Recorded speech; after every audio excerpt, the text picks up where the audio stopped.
Hello everyone, this is Nikki Shindo, Senior Advisor of WHO Health Emergencies Program. I welcome you to ePROTECT. This is a pre-deployment training for acute respiratory infections, and I'm going to give you acute respiratory infections of public health concern, an introductory session. Here's the learning objectives. By the end of this session, you will be able to describe basic information about acute respiratory infections and how they are transmitted, and summarize the symptoms, treatment, prevention of ARIs of public health concern. Here's the session outline. First, introduction to acute respiratory infections, what they are and how they transmit. Number 2, examples of acute respiratory infections of potential concern. And lastly, number 3, major global ARI events. What are acute respiratory infections? Acute respiratory infection is a disease of the respiratory tract caused by an infectious agent. Respiratory tract is the parts of the body that we use for respiration, meaning that we respirate, inhalate, and exhalate to exchange gases. So symptoms of acute respiratory infections arise within hours to days of exposure to a pathogen, for example, virus, bacteria, or combination of both or another disease-causing agent. ARIs can be mild to severe to fatal, depending on the interactions between the pathogen, the host, and the environment. Some infections can be asymptomatic, meaning that you cannot tell the infection from symptoms. Typical symptoms include fever, runny nose, sneeze, cough, lethargy, body ache, sore throat, shortness of breath, wheezing, difficulty breathing in severe cases. So all sorts of reactions from your respiratory tract. Acute respiratory infections are classified into 2: upper respiratory tract infection, mainly nose and throat, and lower respiratory tract infection, infection of lung and bronchi. Lower respiratory tract infection often require hospitalization and can be very severe and life-threatening. Who is affected by acute respiratory infections? The quick answer is everyone. Acute respiratory infections are very common and widespread disease. Everyone can get ARIs. Lower respiratory tract infection, such as pneumonia and bronchitis, a severe form of ARI, are the leading cause of illness and death worldwide. In lower-income countries, lower respiratory tract infection is the #1 killer of children under 5 years of age. Lower respiratory tract infection can be serious and life-threatening, particularly in the very young, old, and pregnant women, people living with chronic medical conditions. These are the elements that contribute to acute respiratory infection. First is pathogen. We need to know what kind of pathogen is responsible for ARI, and host, who's infected, age, underlying diseases, nutritional status, occupation, immune status, smoking, concurrent or past infections with other pathogens. Third factor is environment. Physical environments such as air quality, crowding, temperature and humidity matters, and also hygiene is an important factor. And contextual environment such as healthcare access and quality, infection control and prevention measures, isolation barrier nursing, and medical countermeasures such as vaccine and therapeutics are important factors too. So now I want to talk about interaction of host pathogen environment to create illness.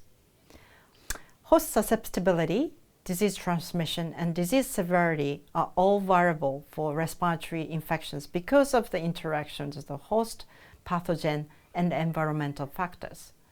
Host factors, such as immune system and immune status, or the presence of underlying conditions, can affect how susceptible an individual is to getting sick with the pathogen and how severe the disease will be.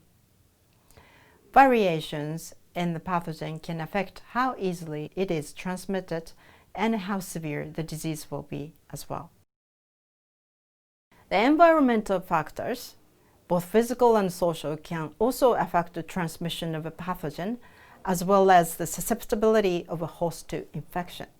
Therefore, while all people may be at risk of infection, the level of risk is dependent on multiple factors. Risk assessment needs to be done in the context of considering pathogen as well as the other factors that may play a role. So now we switch the topic really to focus on certain acute respiratory infections of concern to public health. As I spoke, acute respiratory infection include the common cold and severe pneumonia. But some new diseases or increased pathogenicity of a pathogen can cause very serious effect in people's health and public health. Why are they concerned? Because they are likely to transmit very easily from person to person, and they can cause very severe disease. And people will meet this pathogen for the first time in their life, meaning that they don't have immunity to the pathogen. And this is at the population level, so a large number of people will encounter this disease without immunity. And most of the times, new disease, we don't have any vaccine or treatment existing, meaning only public health interventions. And because at the beginning, this is a new pathogen, we don't know what is causing the disease, so it's unknown or new pathogen. The size of the outbreak is concerning. If the disease spread very quickly, then we will have large number of sick people overwhelming our health systems. So let's learn examples of acute respiratory infections of public health concern. We have many in the history, but to name few, influenza viruses causing human infection for which the population has little underlying immunity. Severe acute respiratory syndrome, known as SARS-CoV, Middle East respiratory syndrome, called MERS-CoV, or completely new pathogens that are not under our radar screen, and other pathogens. It could be something like pneumonic plague or Legionella. We know the disease well, but it happens in a different context. It could cause a large public health disturbance. So first, to talk about non-seasonal influenza viruses. Well, seasonal influenza viruses we experience every season, annually, and globally. It's everywhere. But in the temperate countries, we have influenza peaks during winter time. So non-seasonal influenza means non-human influenza mostly, and called zoonotic influenza viruses because they came from animal world. What we know about those viruses and commonly face outbreaks are namely avian influenza viruses such as H5N1, H7N9, and swine influenza viruses, H1N1 swine, H1N2 swine. These are same types of viruses in terms of classification, but they are not pure human viruses, but mostly circulating in pig population. And newly emerged influenza viruses from a genetic mutation exchange. Influenza viruses evolve very quickly and known to cause mutations very frequently. So they mix with other subtypes, and also they can change very quickly, so the animal viruses can sometimes infect humans. What are non-seasonal influenza viruses? Human cases are considered rare because the certain viruses like certain species. So normally the avian influenza stays in the avian population, but sometimes it jumps the wall of the species and infects humans. But this only causes by the direct or indirect contact with infected animals or contaminated environment. There has been any sustained transmission of these viruses among humans, so we managed to contain influenza virus coming from animal population in the past. How does it look like if we humans get infected by animal influenza viruses? Can be asymptomatic, meaning that there's no symptom, and cause a range of symptoms from conjunctivitis, the pink eye, to fever and cough, and shortness of breath, meaning that our lower respiratory tract is infected. It could be very severe, and it could be very mild. And sometimes not only the respiratory tract, but it can also affect gastrointestinal systems. So we have gastrointestinal symptoms like vomiting, diarrhea, and abdominal pain, and so on. Do we have a treatment for a non-seasonal or zoonotic influenza? Yes, most of the influenza viruses are susceptible to the antiviral drugs that we know. We have several, and we can test these viruses in laboratories, whether these viruses are susceptible, meaning if this antiviral drug works for treatment. But the thing is that we have to administer these antivirals as soon as possible, because once the virus replicates, and then it can replicate very rapidly. So if there are overwhelming number of viruses, it will be very difficult to fight only with antivirals. So the best is to administer when infection is suspected, without waiting for diagnosis. This is very important. The other treatments are supportive based on patient clinical condition, but this makes a huge difference, especially for the very severely sick people. Well, the best is, of course, to prevent infection by these non-human influenza viruses. How do we do that? We think One Health approach to work with animal sectors and people working for food chain. It's very important. So not only protecting humans, but we have to control the disease in animals and also in the environment. And also, when you see a sick animal, be careful. Avoid direct and indirect contact. And also mindful of environmental contamination, because virus may exist in the environment. Avoid the consumption of raw or undercooked animal products. Always cook food thoroughly, because viruses are very sensitive to heat. If you cook well, they die. And additional special precautions are to be taken in healthcare settings. Sometimes, because of the severe patient excreting more viruses, healthcare facility can be very vulnerable place for amplifying the disease. So here we recommend to implement strict infection prevention precaution taken by healthcare workers. And practice good hygiene, especially regular hand washing before and after touching animals at farm, markets, or other places where animals may be present. So if you are interested in more information about non-seasonal influenza, these are the useful links, so please have a look so that you can learn more about zoonotic influenza viruses.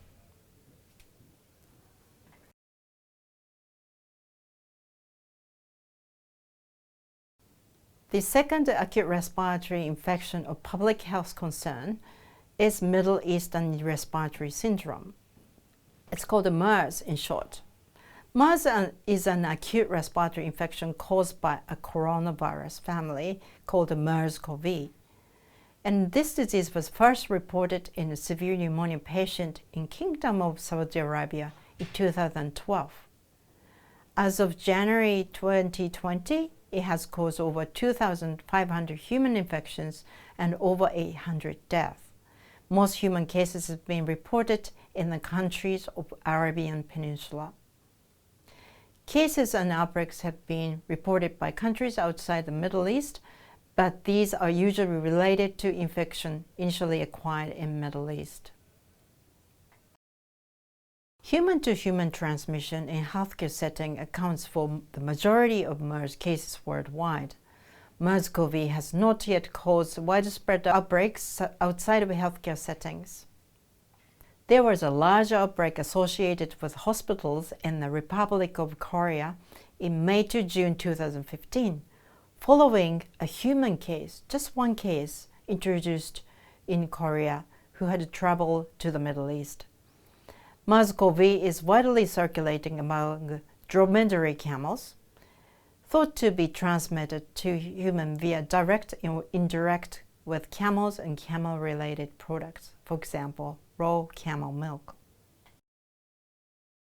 How does the disease transmit? Infected persons can transmit the virus to other persons in close contact. This has most often occurred in healthcare settings among patients and between patients and their caregivers. Incubation period, which means that when the people get the virus and people present illness, is 5 days on average, but it ranges from 2 to 14 days. And who are susceptible to this virus? Well, healthcare workers, because they are caring for the sick patient infected with this virus. And people caring for the cases who come very close to the patient while they're very sick, they are at the risk of infection because of their close contact. Severe illness seems to occur more frequently on older people, people with a compromised immune system, and people with underlying medical conditions. Heart disease, kidney disease, chronic lung disease, and diabetes and cancer. Human infections can be asymptomatic, meaning that you cannot tell the person is sick, or can cause a range of symptoms from mild to severe, such as fever and cough, to shortness of breath. Pneumonia, an infection of the lung, may occur and may require hospitalization and intensive medical treatment. Severe illness has resulted in death in about 1/3 of the cases. In some cases, infected patients have also reported gastrointestinal illness. Majority present diarrhea. There is currently no specific treatment for MERS-CoV infection in humans. Treatment is supported based on the patient's clinical condition, such as mechanical ventilation in the case of respiratory system failure. So how to avoid this MERS-CoV infection? Avoid unprotected contact with dromedary camels. Persons with underlying medical conditions, as described previously, should avoid contact with camels. Avoid the consumption of raw or undercooked animal products, including milk, meat, and urine. Practice good hygiene, especially regular hand washing, before and after touching animals at farms, markets, or other places where camels may be present. Special precautions are to be taken in healthcare settings to prevent the spread of the virus among patients and between patients and healthcare providers.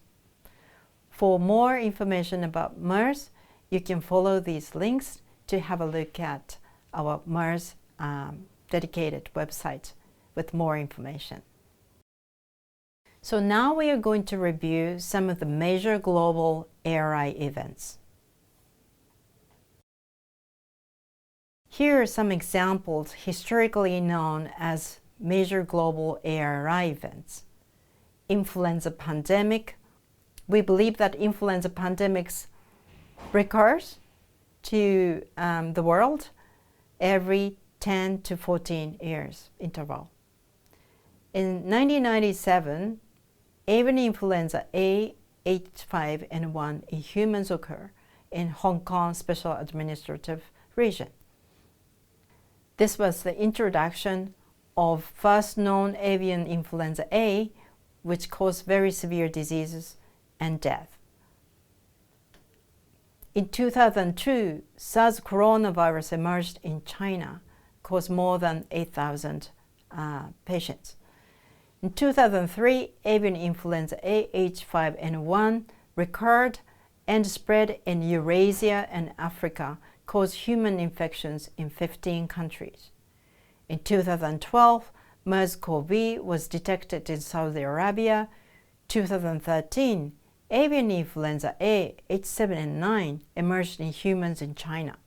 In 2019, we are facing 2019 novel coronavirus emerged and causing outbreak in China. So if you are interested in more updated and detailed information, we invite you to visit WHO website, where you can find a lot of information related to acute respiratory infection of public health concern. Thank you.